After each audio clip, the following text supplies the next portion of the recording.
All right, hey everyone. So, crypto, huh? Seems like it's everywhere these days, right?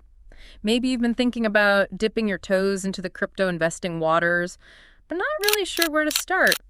Well, you're in the right place. That's right. We're going to dive deep into this whole crypto thing today, give you a good foundation so you can at least sound smart at your next dinner party. Exactly. No more blank stares when someone mentions Bitcoin. Or, even better, you might actually be able to make some smart investment decisions. Who knows? All right, so full disclosure, we're going to be using this awesome YouTube video we found by Ajit Aryan called How to Invest in Crypto as a Beginner in the USA. Super helpful video. Yeah. Especially for those just starting out, we'll be pulling out the key points and then, adding our own 2 cents as we go along. Kind of like a deep dive into the deep dive. That's right.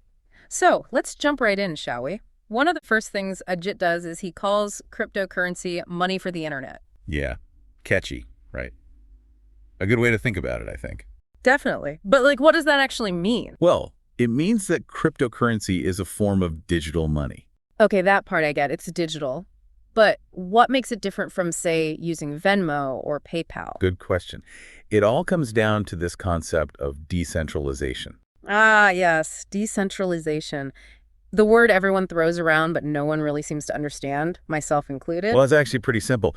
Basically, it means that cryptocurrencies aren't controlled by any central authority. So no banks, no governments, no one calling the shots. Exactly. Instead of relying on those traditional institutions, cryptocurrencies use this super cool technology called cryptography. Cryptography. Yeah, it's basically a complex system of codes and algorithms that secures transactions and makes sure no one's counterfeiting coins. Okay, so it's secure, but how does it actually work? Where is all this information stored? Ah, you're thinking of the blockchain. Remember, Ajit mentioned that in the video. Vaguely. It's still kind of a mystery to me. Well, imagine a giant digital ledger, but instead of being kept in one place, it's spread out across a network of computers all over the world. Whoa, okay. Every transaction is recorded on this ledger, and since it's decentralized and public, anyone can see it. So it's like a super transparent system. Exactly. It's very difficult to manipulate or cheat. That's a big part of what makes it so appealing to a lot of people. Makes sense. So of all these cryptocurrencies out there, I guess Bitcoin is the most famous one, right? It's the OG, the one that started it all back in 2009. I remember when people were mining Bitcoin on their laptops. Ah, the good old days. Now it's a whole different ballgame. So if someone's watching Ajit's video and thinking, okay, I want to buy some Bitcoin, what's the first step? Well, before you jump into buying anything, Ajit really stresses the importance of research. Yeah, don't just buy something because it's trending on Twitter. Right. It's essential to understand what you're investing in. Right? Yeah, absolutely. So where should people start their research? Well, Ajit recommends checking out these websites called CoinMarketCap and CoinGecko.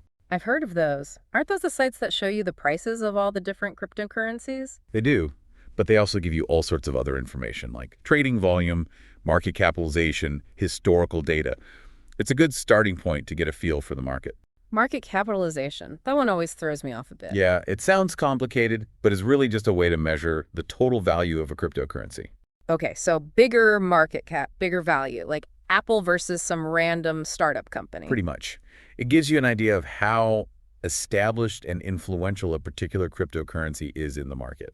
Got it. So research is key, but once you've done your homework and you're ready to actually buy some crypto, where do you go? Well, you need an exchange. They're like digital marketplaces for cryptocurrencies. Think of them like a stock market, but for crypto. Oh, okay. So that's where you go to buy, sell, and trade different coins. Exactly. Now, Ajit recommends Coinbase for beginners.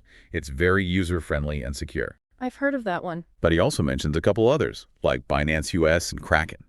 It's good to compare a few different exchanges, see what features they offer, what fees they charge, just like choosing a bank, really. Okay, so shop around, find an exchange you like, set up an account. Then what? Then comes the fun part, funding your account. Most exchanges let you link your bank account or use a debit card. Easy enough. But speaking of banks, doesn't Ajit also talk about the importance of security? Absolutely. Security is paramount in the crypto world. Yeah, you don't want to lose your hard-earned crypto to some hacker. Exactly. That's why it's so important to choose an exchange with strong security features. And Ajit really emphasizes things like two-factor authentication. Two-factor authentication. It's an extra layer of security. Basically, you'll need to enter a code from your phone or email in addition to your password every time you log in. So even if someone steals your password, they can't get into your account without that extra code. Precisely. Makes it much harder for the bad guys to get in. Smart. All right, so you've picked an exchange, set up your account, added two-factor authentication. You've researched different cryptocurrencies, and you're feeling good about your choices. You've funded your account. What's next? Hit that buy button. Pretty much. Ajit makes the buying process sound super simple. Most exchanges have a dedicated buy section where you can choose your cryptocurrency, enter the amount you want to buy, and boom, you're a crypto investor. Just like that. Well, almost. There's a couple more things to consider before you go on a crypto shopping spree. Like what? Don't leave us hanging. Okay. So, first of all, there are different types of orders you can place. Ajit mentions market orders and limit orders. Market orders, limit orders. Yeah, don't worry, it's not as complicated as it sounds. A market order basically says, buy this crypto at the best available price right now. So it's like saying, just give me whatever the going rate is. Exactly. It's the fastest way to buy, but the price you end up paying might fluctuate slightly from when you place the order. Okay, and what about limit orders? With a limit order, you set a specific price that you're willing to pay. So the order will only go through if the market reaches that price. So it's like setting a budget and sticking to it. Exactly. It Yeah. gives you more control over the price you pay. I like that. But even with limit orders, it's important to remember Ajit's big message, right? Don't invest more than you can afford to lose. Absolutely. Crypto markets are notorious for their volatility. Prices can go up and down like a roller coaster. It's a wild ride. It is. And that's why it's so important to start small, especially if you're new to all this. Don't put your life savings into crypto. Great advice. Always remember, only invest what you're comfortable losing. Treat it like fun money almost. All right, so let's say you've bought some crypto. Now you need a place to keep it safe, right? You need a wallet. Mm-hmm. Just like a regular wallet holds your cash and cards, a crypto wallet stores your digital assets. Ah, okay. Do you just download an app for that? Well, there are different types of wallets. Ajit talks about exchange wallets first. These are basically wallets built into the exchange platform itself. So like leaving your money at the bank instead of carrying it around with you? Kind of. It's convenient, but it might not be the most secure option in the long run. Why not? Isn't the exchange responsible for keeping your crypto safe? They have security measures in place, of course. But if the exchange gets hacked or goes bankrupt, you could potentially lose your crypto. Yikes, that's not good. So what's the alternative? Ajit recommends using a hardware wallet. Hardware wallet. What's that? It's a physical device, like a little USB stick, that stores your crypto offline. Offline, so it's completely disconnected from the internet. Exactly. That makes it almost impossible for hackers to get to your crypto. Think of it like a safe deposit box at a bank. So it's super secure, but you can't access your crypto whenever you want. You can still access it, but you need the physical device to do it. It's a bit less convenient, but the security is top-notch. Okay, so hardware wallets are like the Fort Knox of crypto storage. Got it. Exactly. But even with a hardware wallet, remember, if you lose your private keys or your seed phrase, which is like a master password, you've lost your crypto.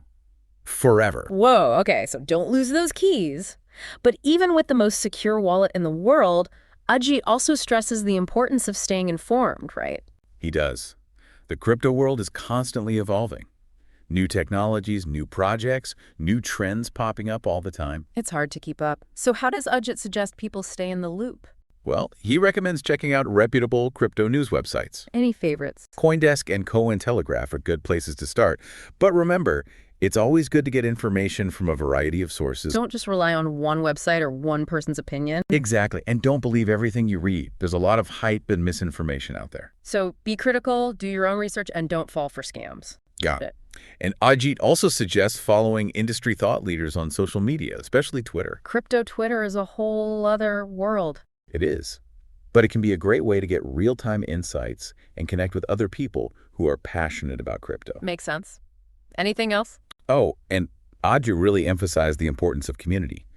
Join online forums, discussion groups. So find your crypto tribe. Exactly. You can learn from others, share your experiences, and get different perspectives. Awesome. So it sounds like Ajit's big message is to approach crypto with a sense of adventure, but also with caution, right? Definitely. Do your research, start small, and never invest more than you can afford to lose. Wise words. Well, I think we've covered a lot of ground here. We have, from understanding what cryptocurrency is and how it works, To navigating exchanges, choosing a wallet, staying informed, and most importantly, staying safe. Hopefully by now you're feeling a little less intimidated by the world of crypto. Definitely. Ajit's video is a fantastic starting point, but remember, it's just the beginning. It's like we've given you the map and compass, now it's up to you to explore. Exactly. The crypto world is vast and constantly changing, so keep learning, stay curious, and enjoy the ride.